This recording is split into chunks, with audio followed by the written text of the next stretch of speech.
Good morning, good afternoon, and good evening, friends. Welcome to today's webinar where we will be exploring the topic, or should I say the program, From Boys to Men, Preparing Young Men for Success. My name is Tolu Adeosho, and I'm a host here at Voice of Men 360. I'm also an assistant secretary, and for a living, I am a registered social worker. It is my great pleasure to host today's webinar.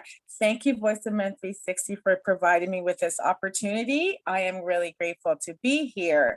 We hold these weekly webinars to create awareness on topics such as this, with the hopes of sharing valuable information with our community as we believe it will be useful in some ways. Before I introduce our special guest today, I want to give you a brief introduction of Voice of Men 360.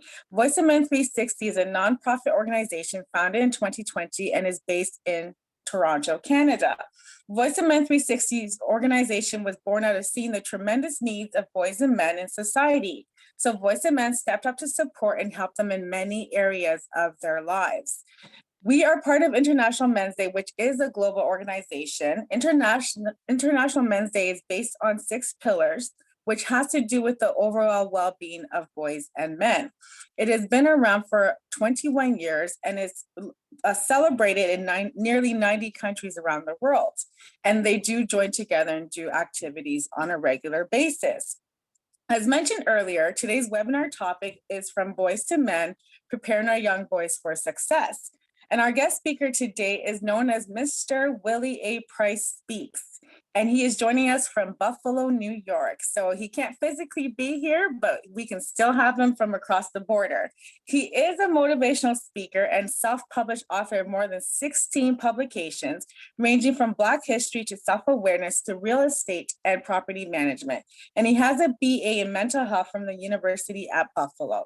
He became a member of the National Speakers Association, so NSA, in January 2017. He is also creator of several youth and adult workshops ranging from The Power of You to Shining Star and No Dream is Impossible. And What's Your Next Move? So these are programs that he's created. And also the Think and Grow Wealth. So these programs emphasize the importance of building self-esteem and financial literacy as participants create their roadmaps towards a successful life. So he will be covering the following areas in today's webinar: From Boys to Men program, the reason why the program is important, the areas and topics the program addresses, and a concept called Success Journals. So I would like to welcome Mr. Willie A. Price Speaks. Hello. You are muted. We can't hear you. No, you're still muted. I think you have to unmute yourself, I believe. There we go. There we go. Hi. Muted. Good morning. Good morning. Good morning. How are you? Good morning. Welcome. I'm good. Thank you. How are you doing? Great. I'm doing well. Glad to be here. Thank you for joining us today. Yes, thank you. I'm glad to be here. I just want to, so where are we going? What do we want to do here? What are we starting? So you are here and you have a program that I believe it's fairly new, right? When we were talking before we started. Actually, the From Boys to Men program is actually the program that's going on right now has been going on for about 5 years. Okay. But the original program, which I started with a young lady while I was just finishing college, university, we started a program called Boys to Men, and that was in 1989. Okay. And so we started in 1989. This young lady, she came to my fraternity and she wanted to do something with young men to help them to become more self-aware. And so she and I sat down and we formed a group of maybe about 10 people from the community. And we ended up putting on a conference every year for about 250 boys. They would come out to this workshop conference for a full day. We provided them breakfast, lunch, all kind of entertainment. Plus we did all these various workshops from health and nutrition to drugs and alcohol to sexual awareness. And it went on for so long. And then finally, after about 6 years, the group kind of disbanded. People started going different directions, moving away, and it kind of went stagnant for a while. And then in 19, no, not 19, actually, 5 years ago? So like 2016, 2017, I was already doing some other programs in schools called No Dream is Impossible, which is with boys and girls. I started doing that. And from there, I started to notice that there was a lot of activities, a lot of events, a lot of things going on where it was woman power, Black girls rock. Everything seemed to be more moving towards focusing on the women. And I would often hear my boys talk about, well, what about us? And at that point, I started to resurface the Boys to Men program. But what I did was I changed it from Boys to Men because there was a lot of Boys to Men programs going on. And I wanted to make mine sound a little different. And plus, mine was a little different. Okay. So sorry, and thank you for that. So you pretty much started this when you were in university, correct? Yes, right after I finished the university. Okay. So tell me a little bit more about your childhood, though. Did you have issues as a boy growing up? Did you grew up in the States, I take it? Yes, I grew up in the States. Okay. And so when this woman approached you, this young woman who told you, let's start this thing, or I want to start something, it must have resonated with you for you to realize that I do want to start this. So tell me a little bit more about your past, your childhood, your teenage years, into how you got, and then, we kind of know how you got started with the program. I don't think the show's going to be that long. I don't think the show's going to be that long, but I'll give you the short version. Okay, the cold note version. Okay. When she approached us, she actually approached the members of the president of the fraternity.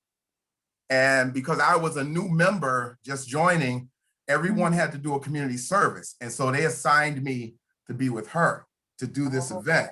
And so as a result of that's what happened. But my childhood is sort of what I apply to the program from Boys to Men.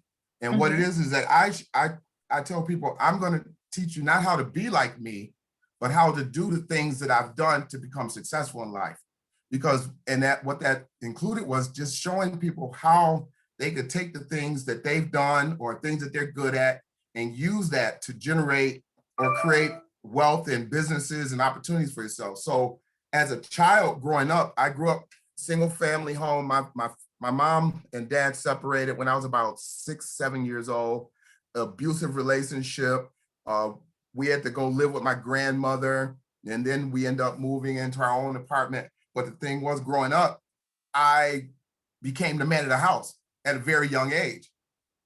And as a result of that, I was trying to be the man of the house. So I would go out and sell fruit at a fruit stand, wash cars, anything I could do to make money. But I was also going through problems at home because I reminded my mom of my dad. So being that, in that single family home where you've gone through seeing your father do things to your mother, and then now you finally get away from that. And now because you look like your father, you end up getting a lot of the repercussions of what went through there. So as I got to around 10, 11 years old, my mom met a guy, became my stepfather. But by 10, 11 years old, I felt I was the man of the house. And because of that, I was very rebellious to him. Every time he would say something to me, I knew how to get to him. I would say, "You're not my father." And I knew that that would hurt his feelings because I wanted to still be in that role of being like the man of the house, going out working, doing the little things I was doing to help, get food and everything. And what he did was one day he sat me down, he made me get in the car with him. And when we got in the car, he drove to this house and he came out and he was counting his money, he put it on his seat. Then he drove to this next house and he came out and he's counting the money, put it on the seat. And then he got to like his third and fourth and fifth house and he would come out and count the money and put it on the seat. And I'm, like I said, 10, 11 years old, I'm looking at all this money because he knew that I was always trying to do things to make money. And I finally said to him, I said, "Where are you getting all this money from?"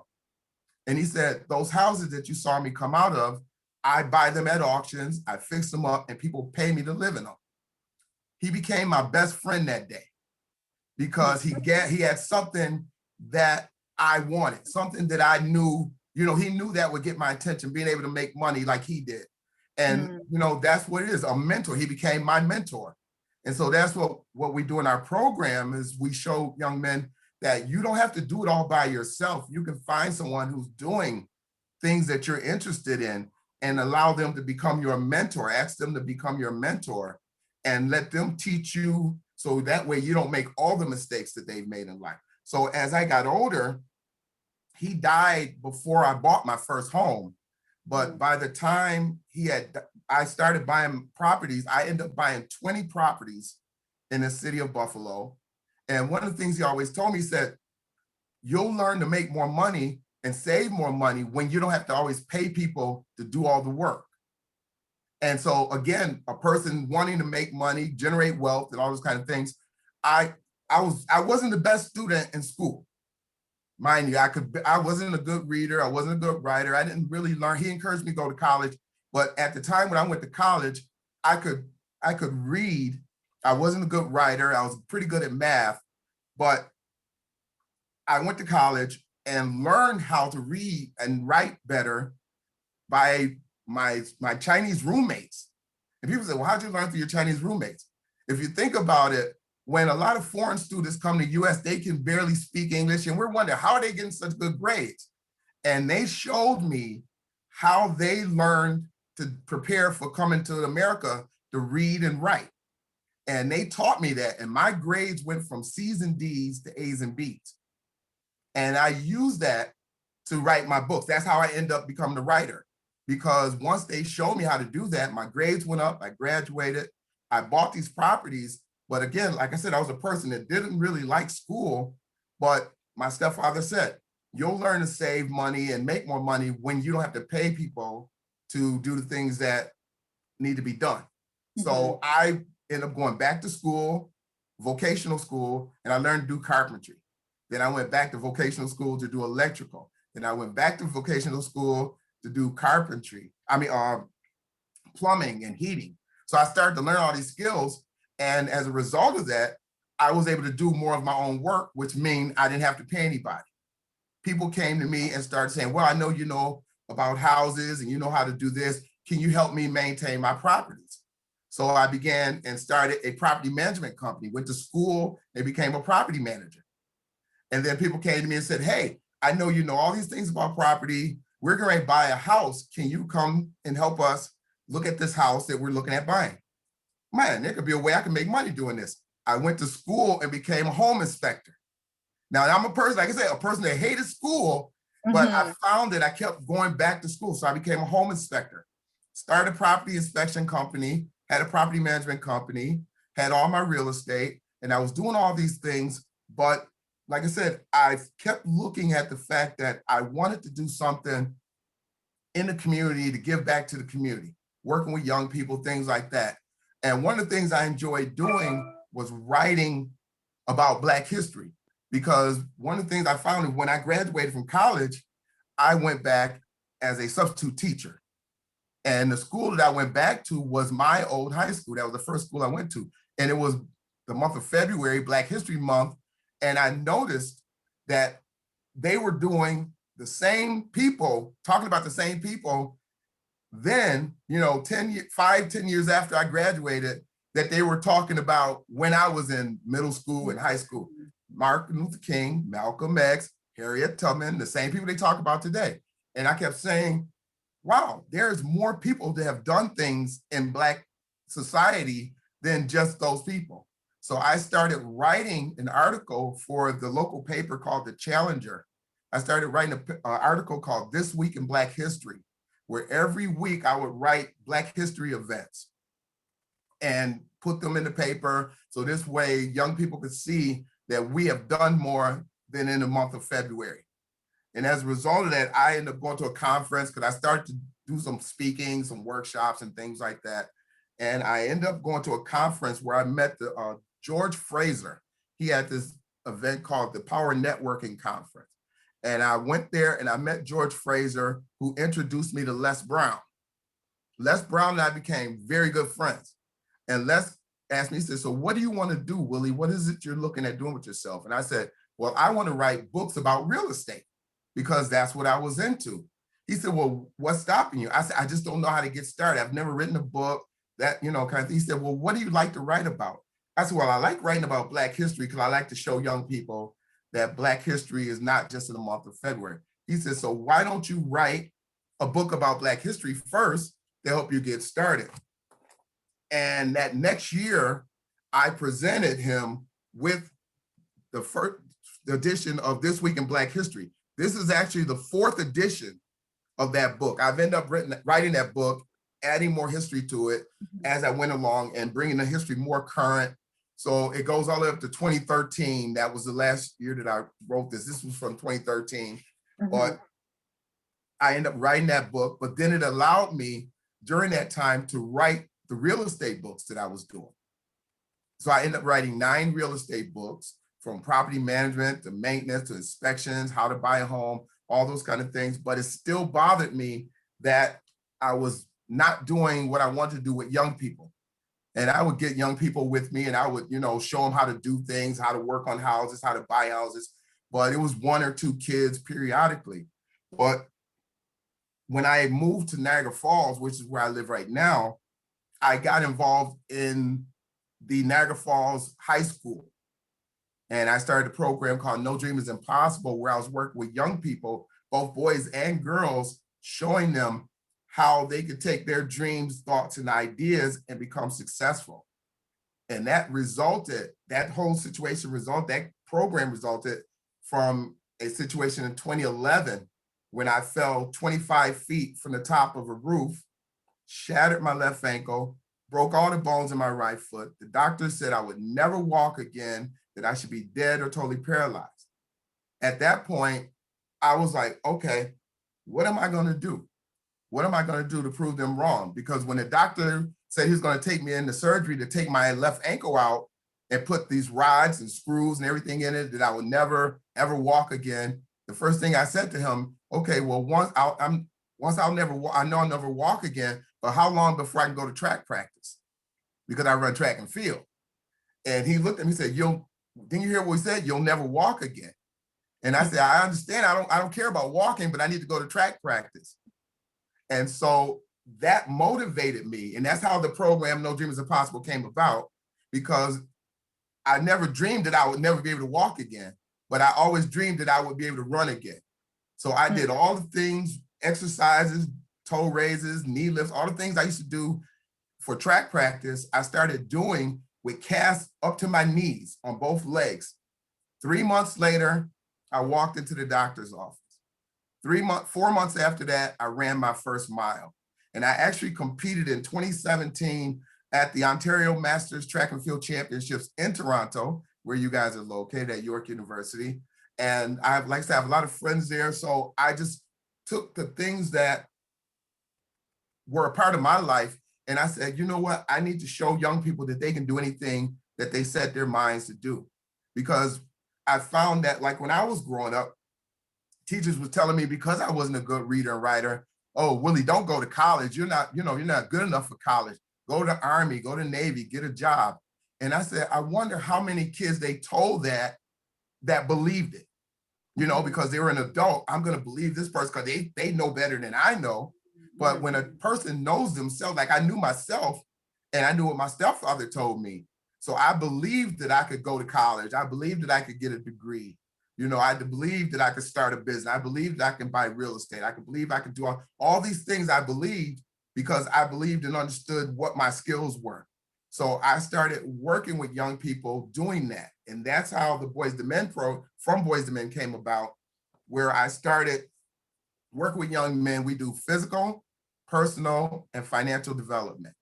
And with the physical is hygiene, nutrition, those kind of things. And then the personal is understanding your you. And I do a program on that called Understanding Your You.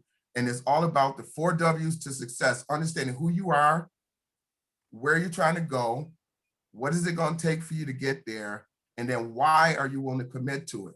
And the first 3, who, where, what, those are good, because that's you're setting your goal and your roadmap of understanding who you are, where you're trying to go, what's it going to take for you to get there. But the key is helping them to understand why they want to commit to that goal.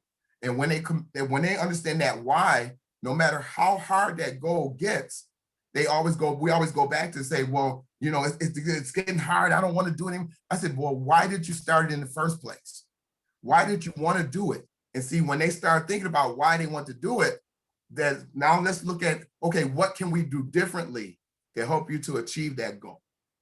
And so that helped the program to really get going and formulated.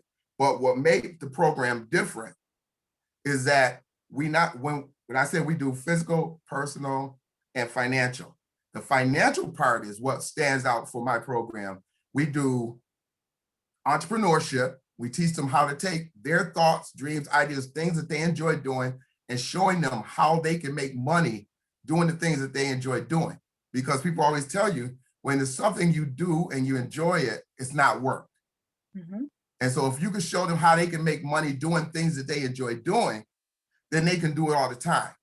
And they have no interest, or they'll reduce the interest of wanting to hang out in the streets, rob, steal, sell drugs, because that's what they see. You know, you tell people surround yourself with better, but then you're surrounded with drug dealers and all kinds of situations. So the only better they see is somebody who's making money doing something that's going to put them in a bad situation. Mm-hmm. So we do entrepreneurship, introduction to the real estate. This year in the program, we started introduction to franchises. So we showed them introductions to franchises and how, for as little as $5,000 to $10,000, they can start a franchise. So if instead of just starting their own business, if they don't have that full business mindset, franchising, which again, a lot of our young people are not introduced to. Then we do introduction to real estate, which is not just buying a house, but what did I tell you? Property management, property maintenance, selling real estate, all these things that you can show them where you don't have to have a degree to sell real estate. You know what I mean? You don't have to have a degree to start a property maintenance company where you're cutting lawns or, cleaning out basements, things that you might want to do to make money, especially as a young kid. They can go out and cut lawns, or they can help someone clean out a basement, using those things to make money. And then the final part of our program, like I said, is financial, is we do introduction to the stock market. And when you can show a kid, instead of having to go buy a pair of Nikes, you show them how to buy Nike stock and let Nike buy them some Nikes. It gives them a whole different mindset on the things that they can do and the ways that they can make money. So now you show a kid, like I said, we start at 5th grade. Our program goes from 5th grade all the way up to seniors in high school.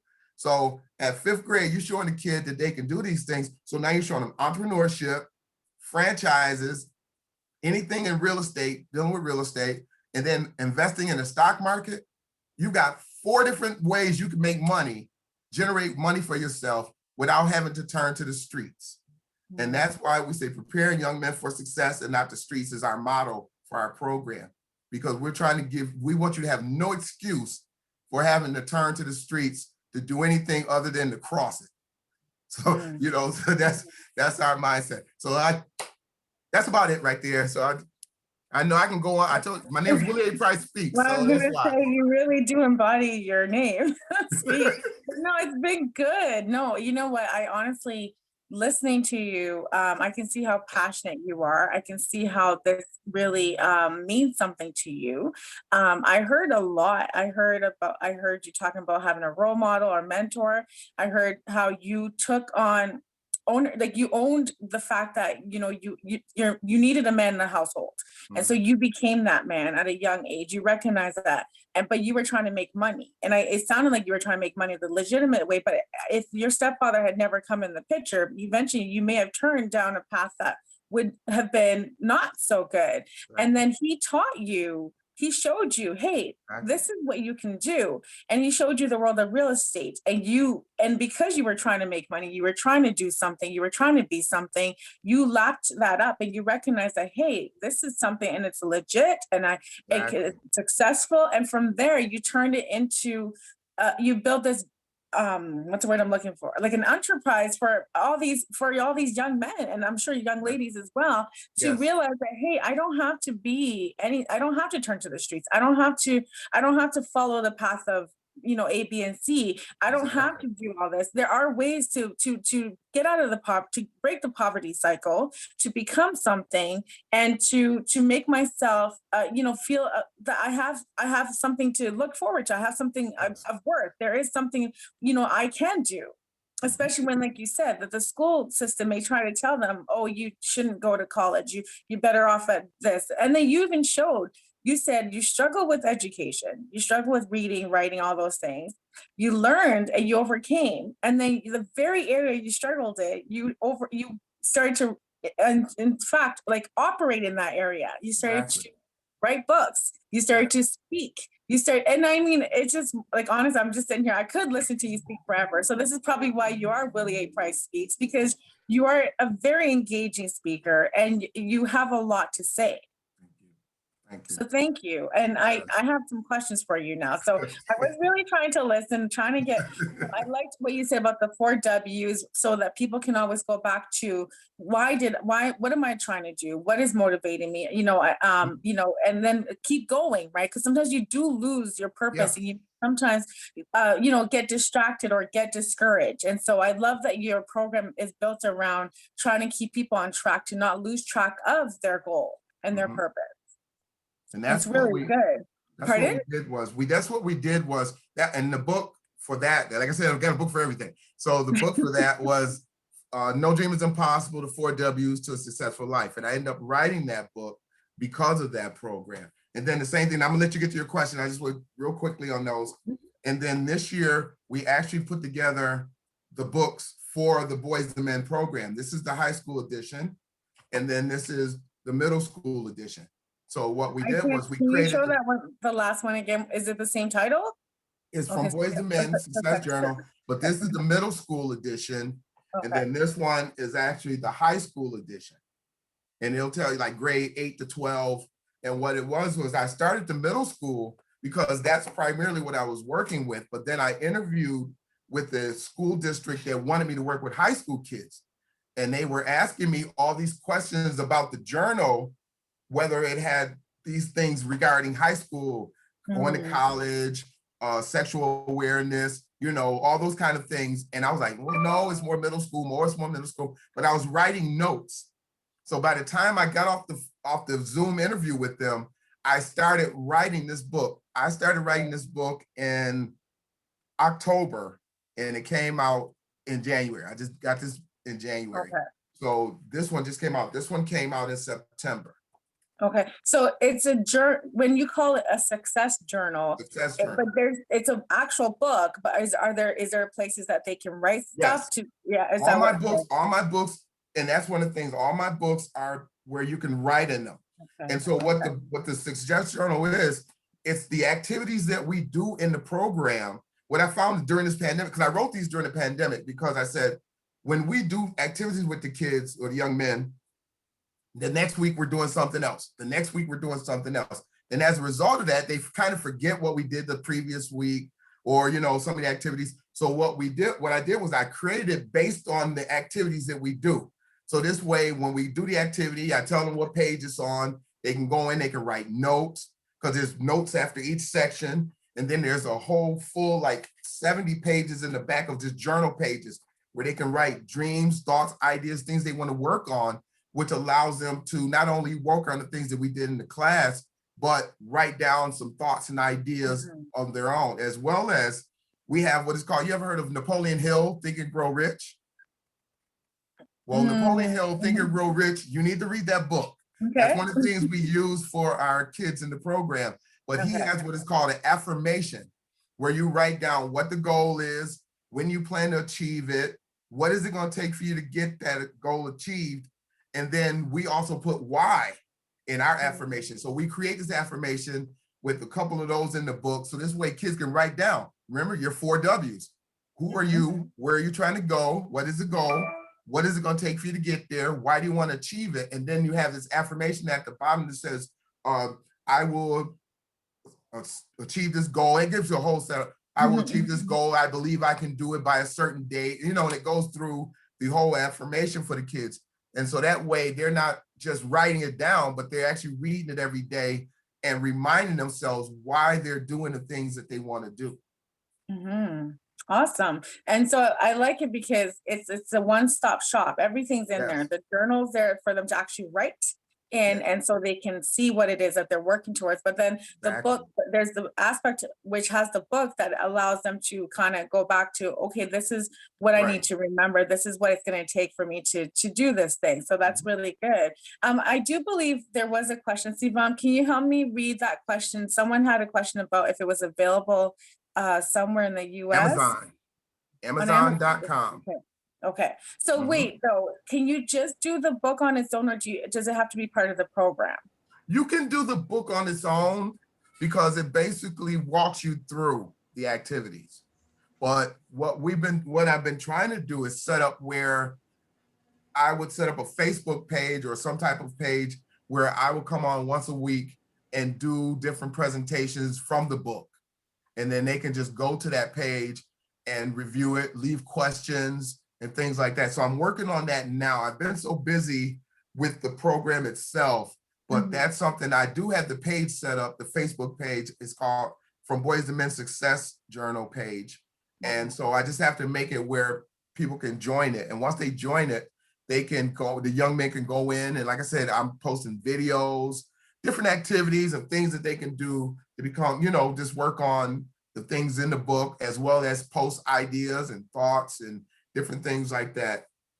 Okay, I do believe Kim had a question. What is available for elementary kids? Because you're talking about middle school, high school. Do you have anything available for elementary kids? We do 5th grade and up, grade 5 and up. And the reason why we do grade 5 and up, once you get below that, it's really hard to work with them. Because remember, we're doing a lot of reading, we're doing math, we're talking about real estate, even though it's introduction, real estate, introduction business, 2nd, 3rd, 4th grader, 8, 9-year-old, it's kind of difficult for them. So I found that, because we actually started at 7th and 8th grade. And one school that we were at when we first started said, well, can you do 6th graders? And then we went to another school and they said, well, can you do 5th graders? And then they did actually ask us to go grade 4. And we're like, 5th was hard enough, because once we got at 5th grade, they were really struggling with some of the activities. So we had to, that's why I ended up making, like I said, just a middle school book at first, because I wanted to focus. I knew I couldn't make it middle school to high school book because it's not going to be suitable for the older kids.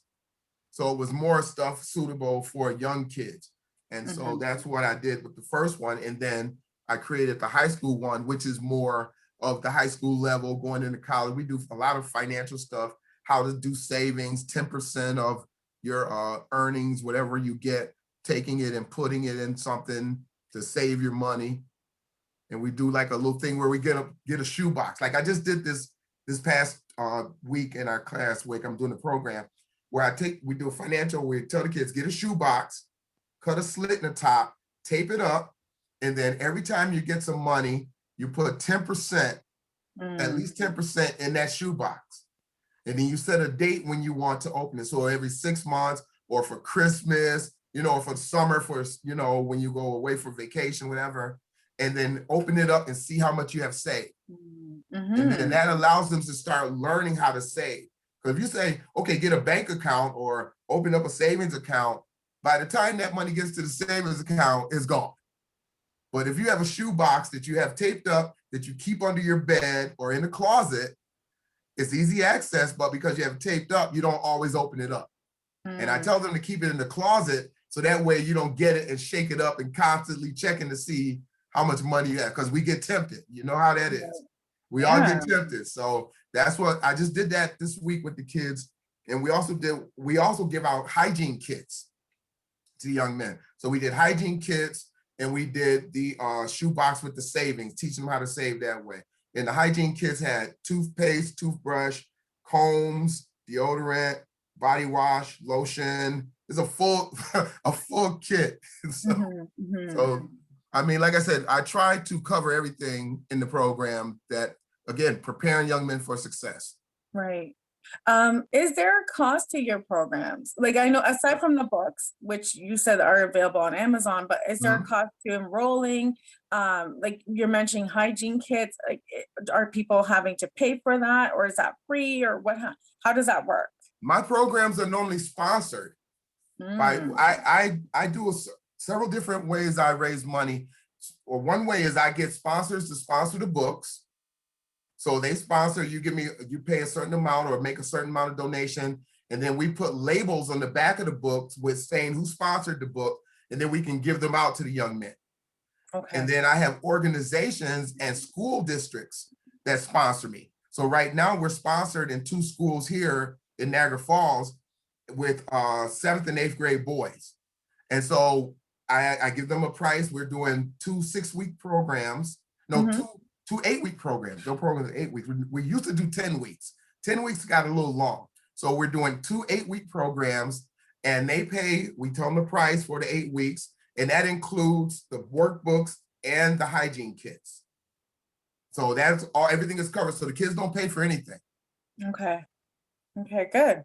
And Yeah. so these are they being done virtually right now, or are they being done in person? These are in person. Okay. They're okay. in person, but that's why I wanted to set up the Facebook group, because that will allow me to reach more kids all over the country.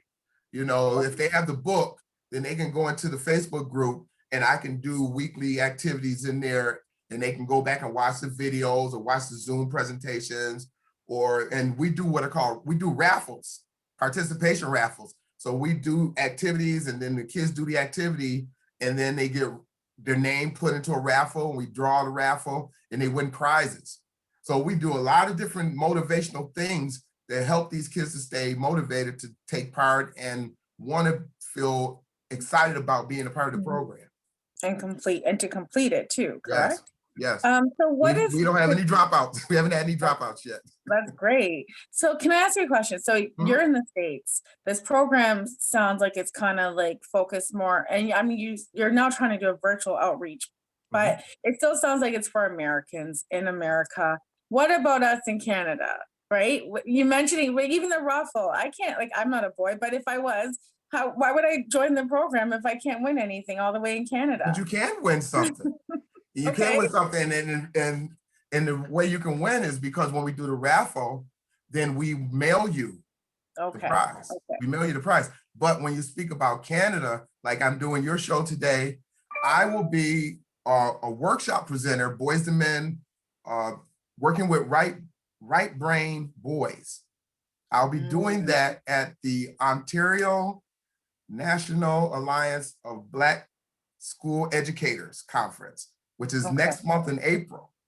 I told you, I love Toronto. So I'm always in Toronto. I've been working with, I don't know if you know Warren Salmon. You don't know Warren? Okay, a lot of people know Warren. He's a part of the school programs up in the Ontario area. And so he invited me down 2 years ago to the conference and met with people there. And I was telling them about my programs, and they invited me to be a workshop presenter last year, but because of the pandemic, everything got shut down. So they contacted me and asked me would I be willing to do a virtual workshop this April. So I will be doing some things. And again, like I said, my goal is to make this national. So what we're working on is trying to show where we can maybe even get with school districts and teach them how to run the program. And they use our books, and we give them like a curriculum for it. And they contract to use my program, because I can't be everywhere. Right.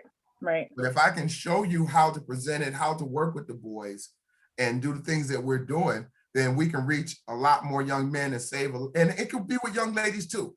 You know, because I've even used these books with young ladies, because like I said, we're doing physical, personal hygiene, you know, so hygiene is hygiene. It's just, you know, for young ladies, they know, you know, what they need to know. And exactly. So we do the difference, but financial is the same. Understanding who you are is all about you. So it could be of male or female. So I've used this over the summer. I volunteered to do a workshop because we had books donated. So I gave out about 20 books at a community center, and it was both boys and girls. And I conducted some workshops there using the workbooks. So I mean, it's good to know. And I'm glad to hear that you are starting to come into Canada and work with local school boards and everything. But if there's somebody in Canada that wants me to, or they have an organization or something, reach out to me and let's see how we can make some things happen. Because like I said, I want to do this everywhere. I know young men and young ladies, you know, so we could do the No Dream is Impossible. or we can do the boys and men, or we can do both. It doesn't matter.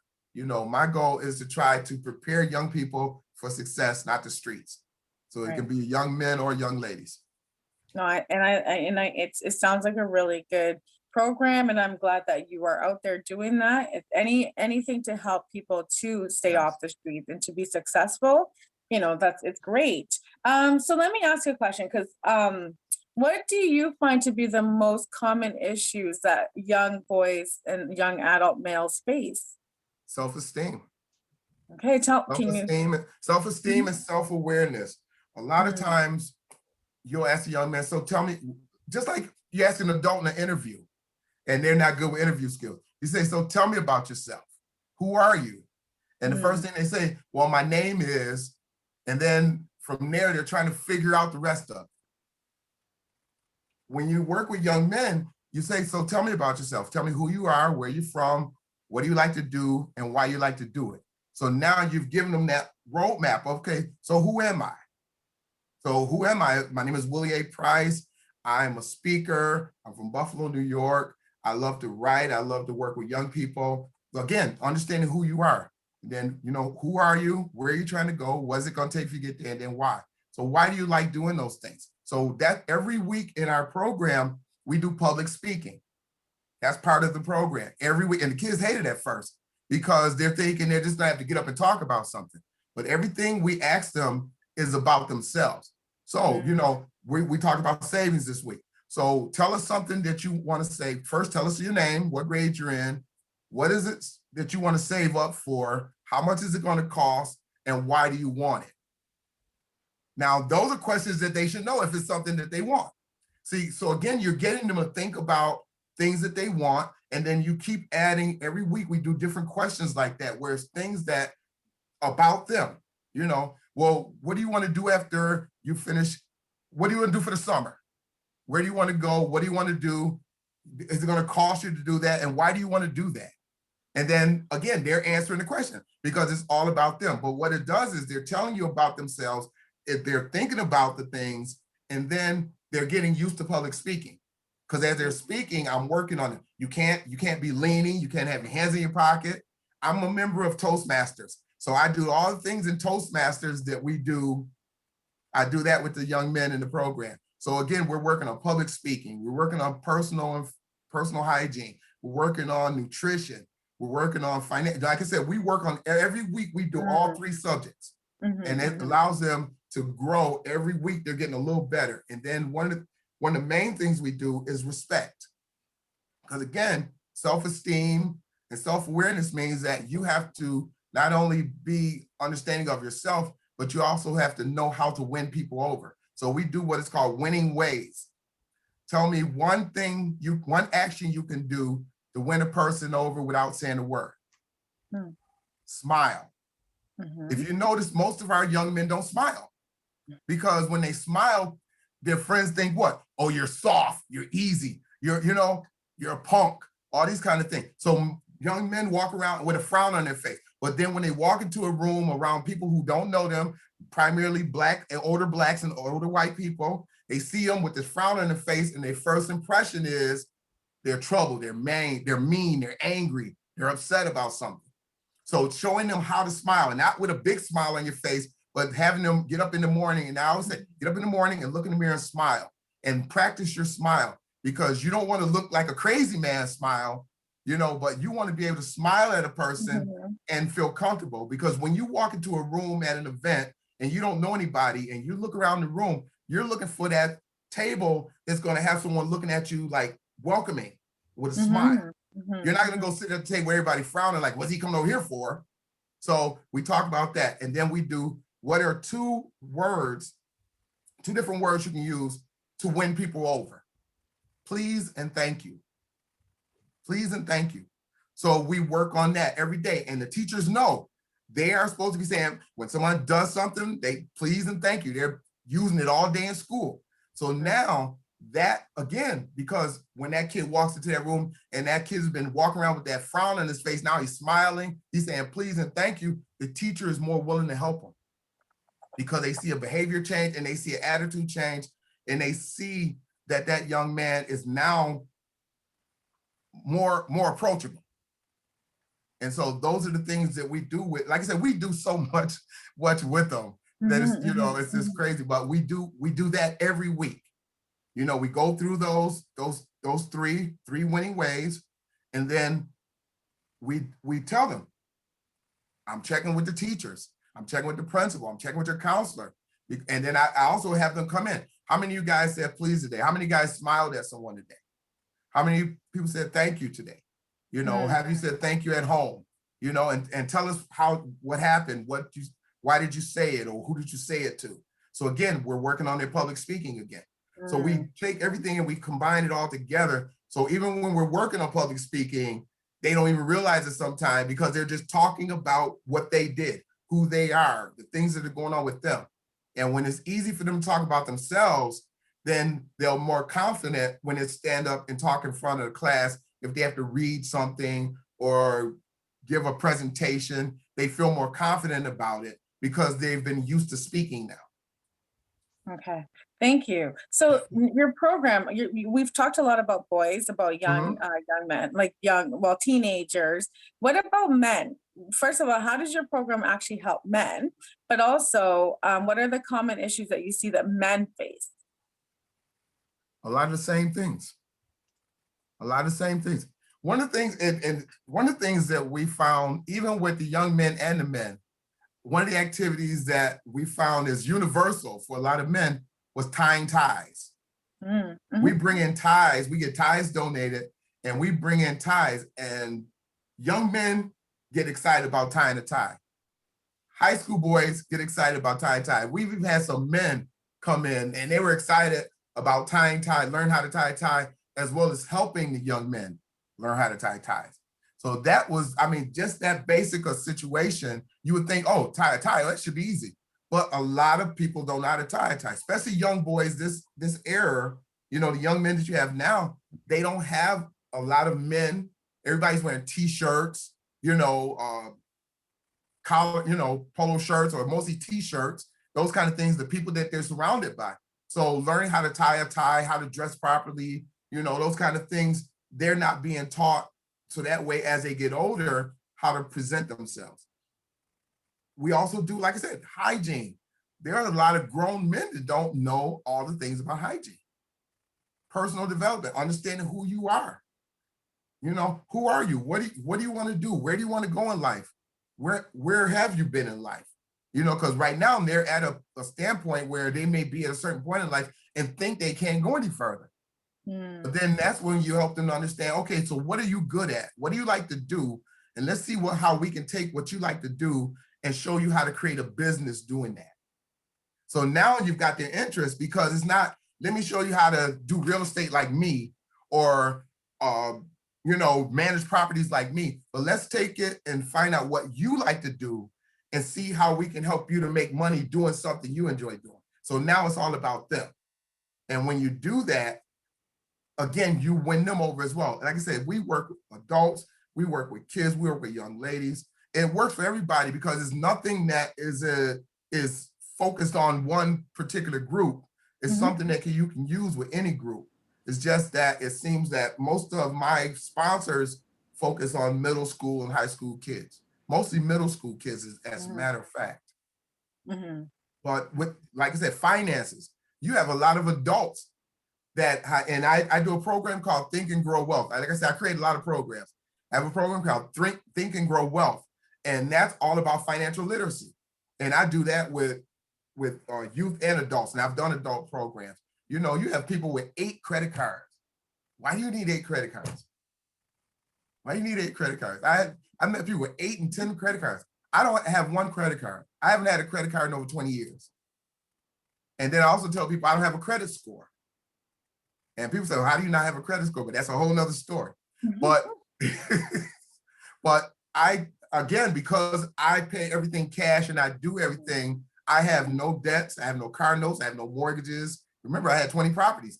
I only had 1 mortgage out of 20 houses. Everything else I paid cash.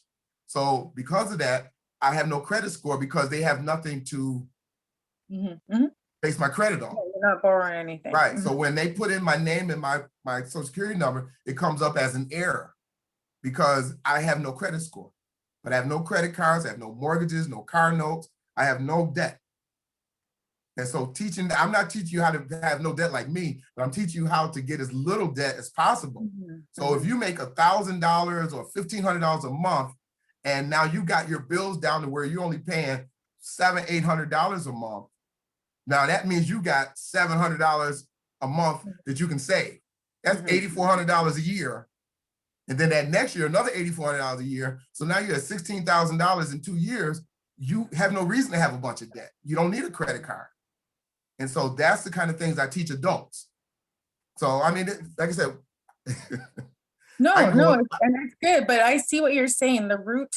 So by the time men are coming through your program, it's because they've never had a program like yours growing up. They didn't know these things. Whereas what you're trying to prevent is having to start to teach this as an adult, because you're starting from the middle school age and the high school age. So and it makes complete sense. So thank you. And I can see how you a lot of the same problem. It would be the same problem because they may have not learned some of these skills or some of these ways as they were growing up.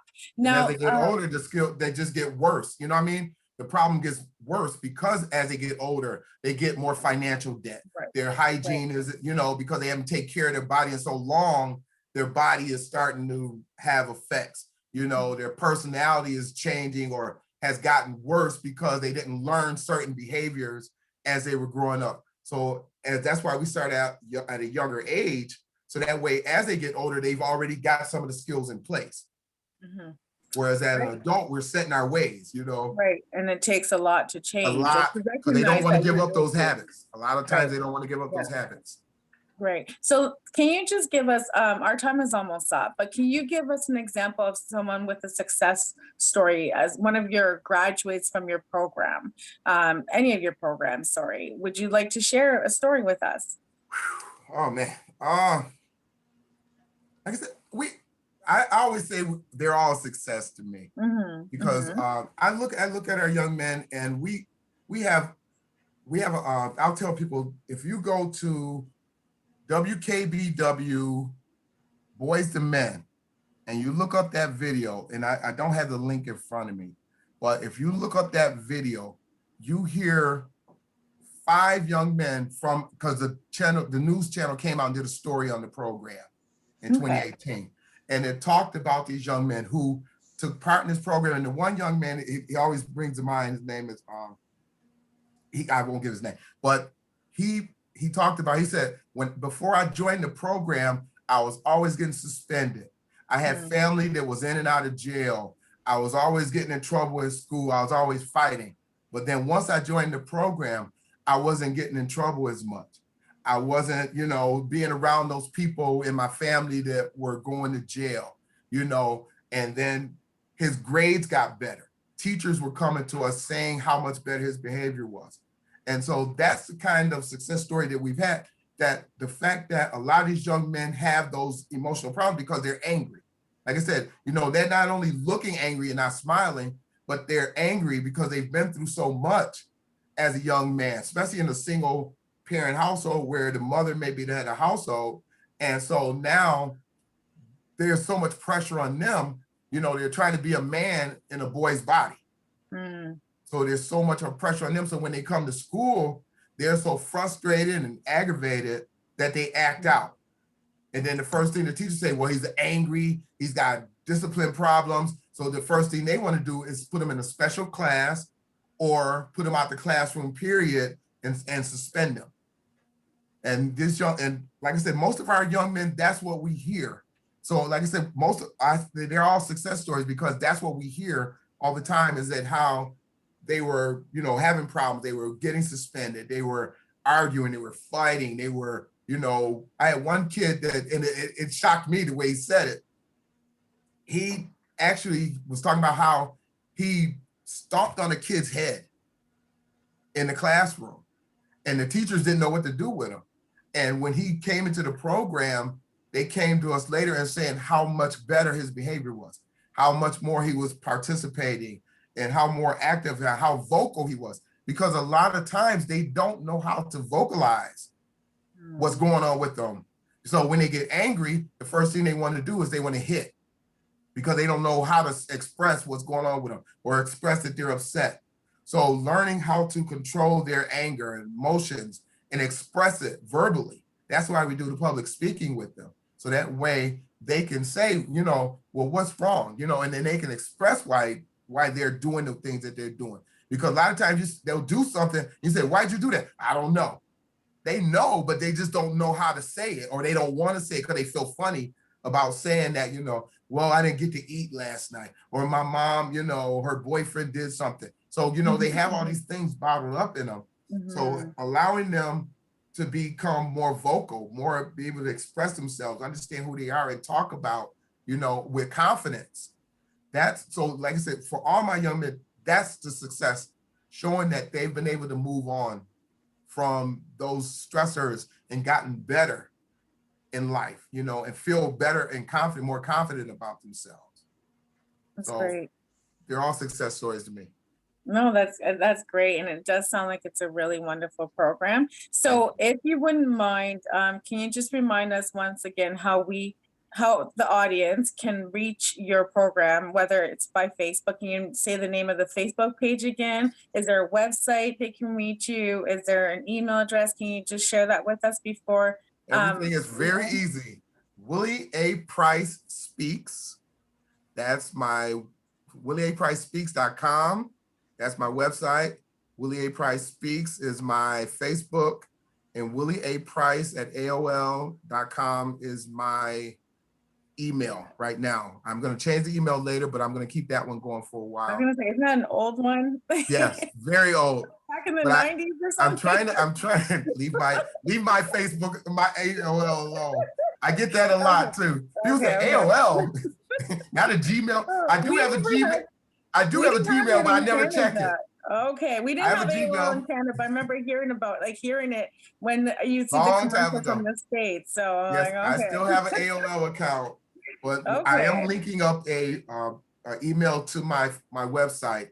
But I'm just so used to using the AOL account that that's what's there. But that's the best way to reach me. You go on my Facebook page. Yes. So if you go Willie A. Price Speaks, LinkedIn or Instagram, it's all the same. I try to keep it one-stop shop. Awesome. Thank you so much. Do we have any questions from the audience? Any more questions from the audience? Whether it's the face. Oh yeah, Mr. Gibson. You're unmute device. Yeah, go ahead. Okay. Yeah. So thank you very much, Willie. You're doing a fantastic job, and it's nice to see young people out there being encouraged the way you've gone across to make that happen. I just wanted to ask you. In high school, I'm not exactly sure what the curriculum is, but I think two critical areas to be addressed would be financial literacy and civics. Now, I know you mentioned, some ways about dealing with financial issues for young people, but what about civics? What about your rights and responsibilities as a citizen? And also, how do you go about determining who is the best candidate in an election? I think those are critical areas that should start around the high school time, so young people would have a better way of addressing these critical issues. Okay. So now in the schools, they don't do financial literacy. In the schools, they don't do financial literacy. And as far as civics, but in my programs, we do financial literacy. And that's why we do it. You know, so we do financial literacy, different aspects of financial savings, how to open a savings account, checking account, how to save money, how to pay bills, all those kind of things we talk about. Then as far as the civics go, I have in the book, again, that's why I created this book, because we do so, as you can see, we do so much. For a kid to try to remember everything we did the previous week would drive them crazy. So what we did was we created the book so that way, as far as the civics part, we have a section in the book which talks about laws that young people should know, that teenagers should know. So this way it makes them aware of sexual awareness. We have those kind of activities. Now, we don't do a lot of political stuff because I wanted the book to be able to be served for everybody politics are different no matter where you go, you know, different states, different countries. So we didn't really go into a lot of political stuff, but finances is basically finances. You know, laws, general laws are basically the same. Certain things you can and cannot do. So getting them to be more aware of what's law, you know, a lot of times, you know, and one of the things I talk to my boys about as far as like laws, we do a lot of things with sexual awareness. So we talk about laws, like big thing with teenagers is sexting. And you have kids sending pictures to each other. And a lot of times when I'm with my high school kids, you got what? Juniors, seniors, you know, 12, 11, 12th graders. And you got these freshmen, 13, 14-year-olds coming to the school. And this older guy wants to be their little boyfriend, of course, because they want to get the young girl. And they say, what? Send me a picture. And the girl sends them a picture and send them more pictures. And these pictures are, you know, different types of pictures. But what has they just done? Transporting pornography, right? And they don't realize that. When I tell my young men that, especially my older young men, that that's what that is, you should see how many of them pull out their phones and start deleting pictures. Because it's something that they do, not realizing, well, that's just my girlfriend. But you know, your girlfriend is 14, 15 years old and you're 17, 18 years old. And they don't look at it that way, but that's what it is. So just things like that, making them aware of, you have ignorance of the law is not an excuse. And that's what we tell them, because that's what I've always heard growing up. You know, I have friends that are police officers and they tell us, ignorance of the law, that's how they get you, because you don't know you can do things that can get you arrested or get you pulled over. Like I tell my students, when you're starting to drive, 16 years old, a lot of them, they're 16, 17 years old, and they get their little tassels from graduation, they hang them on the rear view mirror when they're driving, or the air fresheners. The police can pull you over because it's called obstructive vision. How many people knew that? A lot of people don't know that. And so now you're driving down the street, minding your own business, and the police pull you over. Why'd you pull me over? Well, you have obstructive vision. Obstructive vision. What do you mean I have obstructive vision? Because you have that tassel from your high school graduation hanging down from your mirror. That's obstructive vision. Now that gives them a reason to pull you over. And now what do? Now they can harass you. They can ask you, you know what I mean? You've given them the opportunity to pull you over. And so making them aware of all these different things that teenagers do, and these things are in the workbook, showing them how these things are, you know, out there, and how you need to learn the law, learn things that affect you as a teenager. And we have about 20 different things that teenagers need to know as far as the law. And like, these are universal things, you know, and so we do that. We do sexual awareness things, you know, no means no. And, you know, what if she's drinking and she touches you, but then you go to touch her back and she says no? That still means no. You know, so I mean, so a lot of times, well, she was touching me first. It doesn't matter. You know what I mean? So making them aware of these things, the things that kids take for granted. And so, like I said, that's as far as like civil, you know, we do some law things, we do the financial things. The schools don't do any of that. Some schools don't even want me to talk about sexual awareness at all. Thank you. Yes. Any more questions from whether it's I have a Yep. few questions though. I don't want Okay. to take too much time on that, but I do have a few questions. It may help, I mean, our viewers too. So you talk about the programs for kids and young men and also adults, but how about the people whoever have been exposed to the certain situation, certain environment? You know, they want to come out, you know, call clean, or you know, they want to achieve, they want to do something in their life, right? They have been in their life for something, and then they want to come out. Are you working with that, or do you have any kind of programs for those poor people? Things that when they want to come out. Yeah, you know, they have been exposed to a certain environment, you know, I don't know, like drugs or any kind of environment. So now somehow, you know what, they want to come out. Even let's say in correctional officers or correctional places, there are people they've been to you know, arrested or for some kind of criminal. but they want to come out from that, they want to have a clean life. But get a better life. Yeah. Now a lot of our kids aren't that extreme.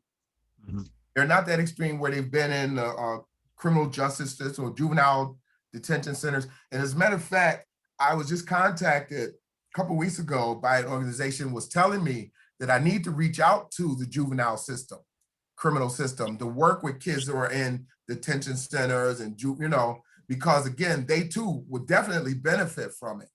But like I said, right now it's just me doing everything. Mhm. And so that's why I said, I want to do this where I can teach people how to do it. And then they can run programs in Toronto. They can run programs in Florida, different states and different countries. They can run the program. And then I would do updated trainings or different things like that, come out and speak, do a keynote or something but I can't be everywhere. So I want to teach and be able to just give it away and give it out there so people can do it, because the more people doing it, the more young people that we can reach. And the juvenile system is one of the organizations that I've been told that I need to reach out to. I just talked to a friend of mine. She works in a boys detention center down in lower New York State. And she actually just gave the books and the information to her supervisor. So they're working on their budgets right now. And once they get their budgets, they're going to look at maybe either bringing me to do like a workshop with the kids or training someone to do the workshops for the kids. So, I mean, like I said, I'm looking at all aspects of it. I want, like I said, not just boys, but boys and girls, but boys have been my target because a lot of our young men are feeling so left behind right now, especially in the States where now you have a woman vice president. So now you see all these women coming to the forefront. Every time you turn on television, it's women, and it's not a bad thing because women have been neglected for so long, but a lot of our young boys who grew up in a female household, now all they see is everywhere they look is females. So when you tell a young man who grew up in a situation like that to be a man, he has no example.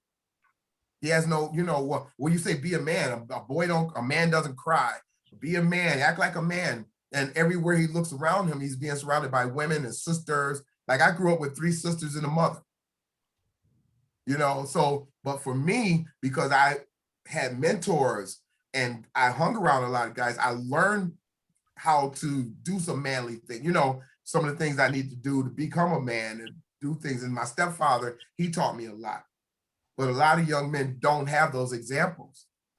So we have to get as many people involved as possible. And I try to normally get guys, not other men, to work with the young men, because so often you go to these men's groups or these men's organizations, and who do you have mostly running things? Women.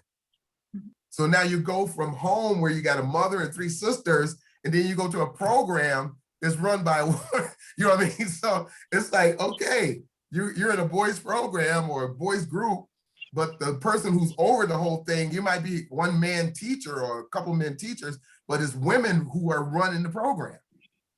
So we have to look at that. And a lot of times we don't look at that, if we're setting an example for the young men, but you have the women running it, even though you might have a man teaching it, but you have the woman, he got to go answer to the woman, or the woman, when he wants to do something, he has to go ask Miss Johnson, can we do it?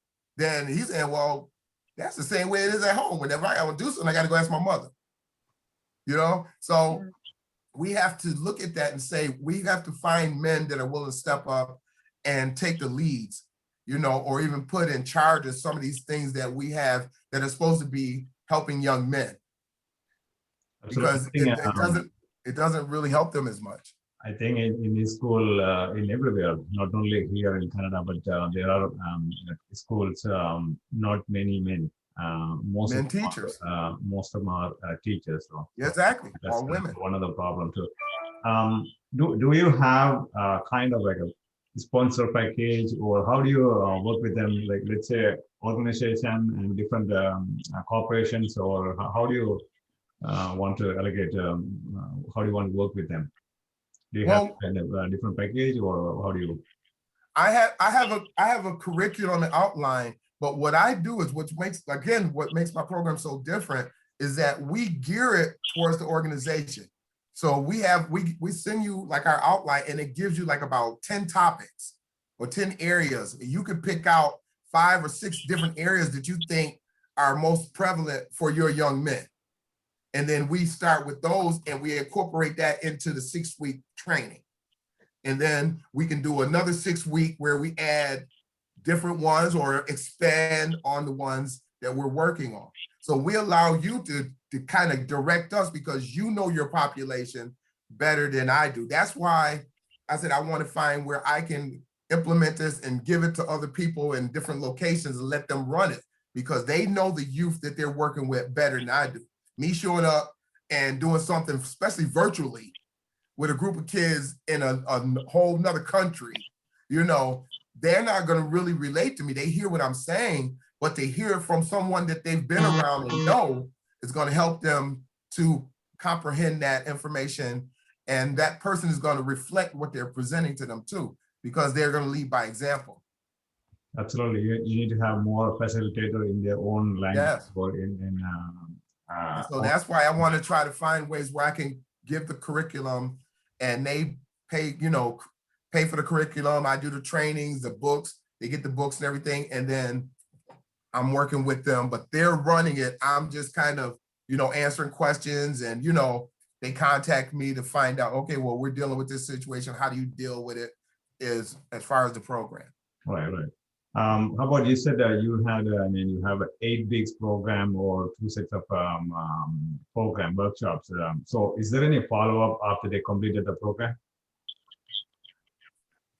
We haven't, like I said, that's why I want to set up this Facebook group.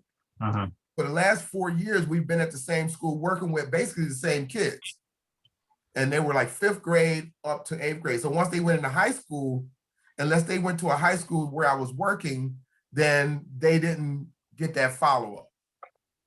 Whereas the high school that I was working, we just worked with those kids till they graduated. And then once they graduated, there was no follow-up. So that was one of the reasons why I wanted to create the Facebook page.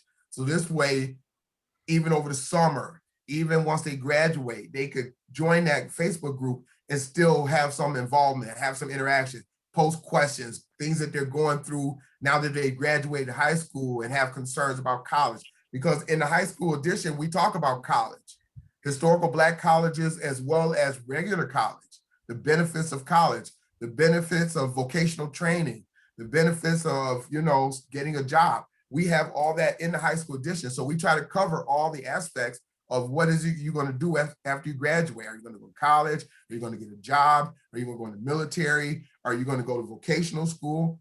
You know, vocational school, which will take you anywhere from 6 months to 24 months to get a certificate and get a job paying 40, 50,000, or you want to go to college and go for 4 or 5 years and graduate and have student loans that you have to pay back and, you know, still get $40,000, $50,000. So, you know, giving them all the options to allow them to think about it and look at what would be best for them, because not every kid is meant to go to college. Absolutely. So quickly, I have 2 questions. So, are you planning to take, maybe, I don't know whether it is too early or not, but are you planning to take to the third world or developing countries though, since the program is very important or relevant, you know? I'm willing to go anywhere that people want me to come. I like to emphasize that, because like I said, if you could connect me to somebody that you think would benefit and they're willing to do it, then that's what I want to do. Like I said, I know I can't do everything, but if I can teach others how to do what I'm doing and give them the program and allow them to work and help young men, because the goal is to prepare young men for success, young people for success.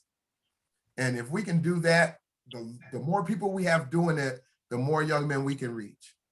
Absolutely. So I'm open to any and all opportunities. Okay, because there are there's one person from Nepal. I don't know if he can hear, but there are people out there from different part of the world, especially from our network. They are watching or they will be watching. So it's very useful for that. Email me. They can email me and I'll set up a Zoom. Email me and we set up a Zoom and have a conversation. and see what we can do. Because like I said, I'm open to all opportunities. Wherever there's young men and young women, you know, like I said, I want to work with whatever we can do to help these young people to become successful, because our young people need the help right now. It can be translated into their own languages too in the future too, or right? Absolutely. How about I think there's one particular area, I don't know whether is it covered in your book, or have you touched on that, fatherhood with the young men and the adults. Is there anything related to that topic in your workbook? As far as fatherhood, what do you mean? For example, to understand what are their responsibilities, and we do a little bit of that under sexual awareness. The high school journal, I told you, when these people were interviewing me for this this program and that I interviewed for, they were asking me all those questions. And I said, no, that's middle school. We only do middle school. But I was writing down all the things they asked me about: fatherhood, college, vocational training, you know, laws, all those different things. And I was just writing them down. So when I got through with that Zoom interview, I created the high school edition, taking the information that they asked me, and I put it in here. So those things are in here. We talk about the awareness of, you know, unprotected sex and becoming a father, and being, you know, child support, or how to avoid, you know, fatherhood if that's not what you want to do. So it talks about all those different areas. And like I said, it's not a broad discussion, but it's statements and points that make them think and make them want to find out more about that area, you know. So it's all in the book. Well, the leadership, the role model, or being, you know, a man in the house, so that what you were talking earlier, you know, those are the things, not only sexual level. When we talk about mentor, well, some of the things we don't put in the book, like mentorship, you know, so we talk about those things, you know, because again, we're finding, what is it you like to do? What is it you're interested in? And so then how do you find a mentor? So based on what your interests are, we're going to find out, okay, well, let's see who we know in the community or in the area that can mentor you in that area. See, now that would be hard to put in the book because everybody's going to be different. But that's why the book works so well, because certain things you're going to talk about in a group that you're familiar with that group. You know what I mean? So things that might be more familiar to a group of kids in Toronto may be different from a group of kids in the States. So because the book has certain specific areas they cover, you know, physical, personal, financial, but there might be certain specific topics that may only be more focused towards a kid in Toronto. So that's where you would fill in under those aspects, your part, you know, your experience. You know, that's why I say the benefits where you say for Savon, you be teaching the class because you're familiar with that environment. You can relate to them. Me teaching it from the States, the kids will look at me like, what is he talking about? You know, because I'm not from that environment. I'm not experiencing certain things that they may experience. But when you talk about finances, you know, finances, you can do anything, but then there might be certain aspects of financing that you might talk about that only is relevant to, you know, like all the different taxes that you guys pay in Canada, we don't pay here. So explaining to them that aspect of taxes and, you know, the government and all those things would be different. So you would take those parts and incorporate it into your program. Yeah, especially the cultural aspect of it. Yes, that's what we have to understand, and that's what we had to focus on that too. Yeah. Oh, so the workbooks are just like a guide. You know what I mean? It's a guide, so that way they have something to go back on. It's kind of help you to guide to go through as to where you need to cover. But then the real program is run by whoever is in that area, and that's how I want it to be, where you can run it, but you have a guide, but you're basically running it and making it fit your situation. Right. Thank you. Sorry to take you to. That's okay. Maybe we should have just had Sivam take over. But no, I mean, he had really good questions, which I think he covered it. It covered more things than we had a chance to cover. So thank you for that. So we're just going to wrap up the show, or the webinar, sorry. And I just have a few more announcements to make. And thank you once again, Mr. Willie A. Price Speaks, for joining us today. I speak enough for you? No, you know what? You live up to your name, which is great, right? I would have been disappointed if you didn't live up to your name. So so thank you. And Thank you. honestly, it was very it's inspiring, you know, just to hear that you saw this need and that you have worked so hard to meet it, and just to hear how successful the program is, and that you're really just trying to make sure that young boys and young ladies are successful in life, and that they don't have to, you know, turn to crime or turn to whatever. And so just hearing how this program programs, all the different programs that you have operates, has been wonderful. So thank you for what you do, and keep up the good work. Thank you very much.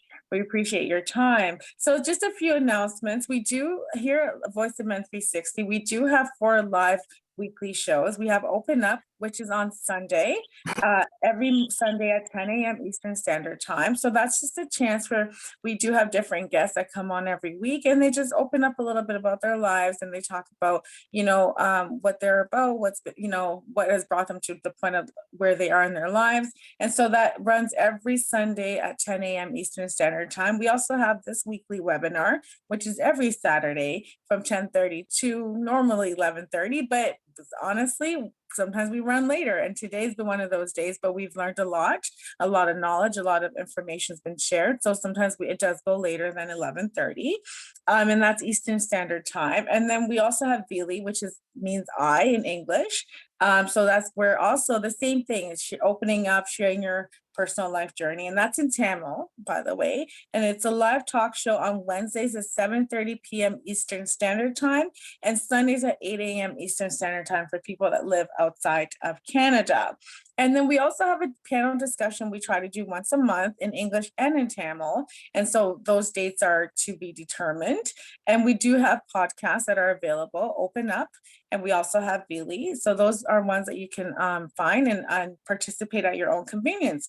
And we did recently start a monthly men's group meeting, which started in January. We've done 2 so far. We have a 3rd one coming up on March 21st, which is Sunday, from 7 p.m. to 8 p.m. Eastern Standard Time. And it's on addictions and awareness. So I hope you can register and that you will join us. And so we are always looking here at Voice of Men 360, we are always looking for new members or volunteers to join us.